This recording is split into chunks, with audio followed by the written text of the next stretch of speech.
When you talk about education in the music industry, what really needs to be improved? 2018, I was invited to Michigan University to teach Zimbabwean guitar, as well as do a program here in the GT Exchange through Detroit Cultural Center of Zimbabwe, Yanachido Johnson. In the fall of 2018, the University of Michigan Center for World Performance Studies presented the JIT Exchange.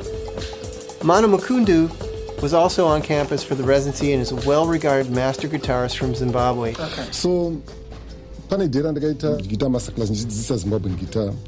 And after 30 minutes, everybody anga kutogona kutoridza some mbira guitar.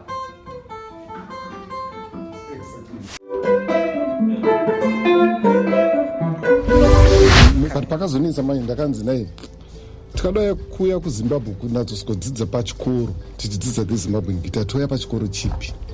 That was a tough question. Why? Because in Zimbabwe, when it comes to the mbira itself and the marimba, yakaiswa mucurriculum, but when it comes to guitar, vanhu vachikudzidziswa western guitar, unotanga kudzidziswa zvana Segovia, music yekueurope.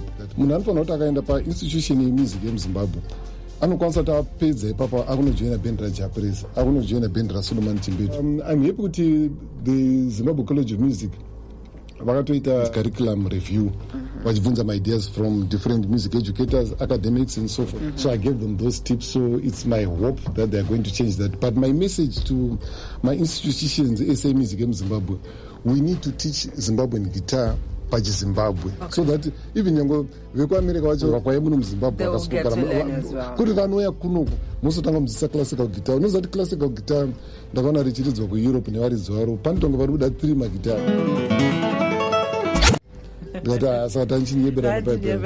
So we need to stick to our things. I know kuti ndopanopinda nyaya dzedzi globalization, but globalization doesn't mean you have to lose your identity.